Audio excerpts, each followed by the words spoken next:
क्या तुम भी उन बच्चों में से हो जिनको ये ग्राफ समझ नहीं आता? अगर हाँ तो टेंशन मत लो, इस वीडियो में हम लोग एनिमेशन का यूज करके इस ग्राफ को ऐसे समझेंगे कि आप भूल ही नहीं पाओगे।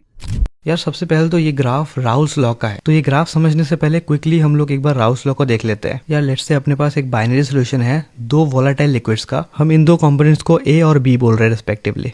यार वीडियो शुरू करने से पहले एक बार लाइक और शेयर कर दो यार, इससे मेरा मोटिवेशन बना रहता है ऐसे वीडियोस बनाने के लिए।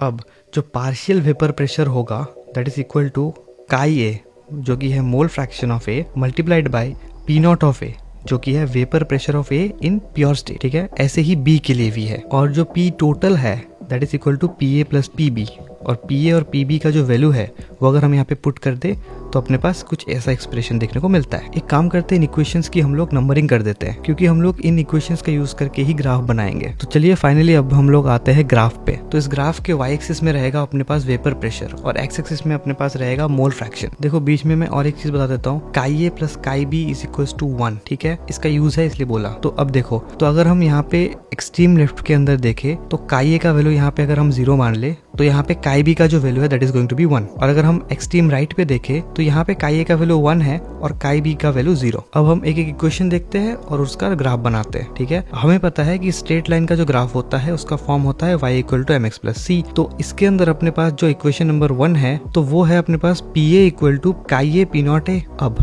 तो यहाँ पे आप देख सकते हैं कि ये एक स्ट्रेट लाइन का ग्राफ है और y इंटरसेप्ट का वैल्यू यहाँ पे 0 है। ठीक है, तो हम एक काम करते हैं कि स्टार्टिंग वाले पॉइंट का और एंड वाले पॉइंट का यहाँ पे वैल्यूज पुट करके देख लेते हैं। ठीक है, इक्वेशन में अगर हम काई ए का वैल्यू 0 पुट करें तो जो पी ए का वैल्यू है वो हो जाएगा 0। तो 0 से स्टार्ट हो रहा है। और अगर हम लोग काई ए का वैल्यू 1 पुट करें तो पी ए का जो वैल्यू हो रहा है वो हो रहा है पी नॉट ए। इसका मतलब एक्सट्रीम राइट के अंदर y एक्सिस में पी नॉट ऑफ ए रहेगा। और क्योंकि ये एक स्ट्रेट लाइन का ग्राफ है तो 0 से स्टार्ट होगा और स्ट्रेट लाइन सीधा से जाएगा पी नॉट ऑफ ए पे। सेम लॉजिक के साथ अगर हम पी नॉट ऑफ बी का देखें तो कुछ इस तरीके का ग्राफ आता है। अब बात आती है पी टोटल की। पी टोटल के लिए थोड़ा सा छोटा सा एक मैनिपुलेशन करने की जरूरत है। जो अपने पास इक्वेशन है उसके अंदर हम लोग जो काई बी है उसको 1 माइनस काई ए लिख देंगे, तो जो इक्वेशन है वो कुछ इस तरीके से दिखता है। अब सेम ही प्रोसेस करेंगे, काई ए का वैल्यू पहले 0 पुट करेंगे तो यहाँ पे जो पी टोटल है वो हो जाता है पी नॉट ऑफ बी, यानी कि स्टार्टिंग में अपने पास ये जो स्टार्ट होगा, ठीक है, वाई एक्सिस में ये पी नॉट ऑफ बी से स्टार्ट होगा। और अगर हम यहाँ पे वैल्यू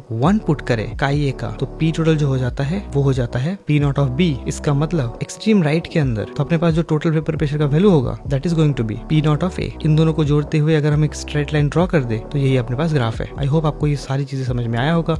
अगर समझ में आया है तो फॉलो कर लीजिए ऐसे और कंटेंट्स के लिए। बाय।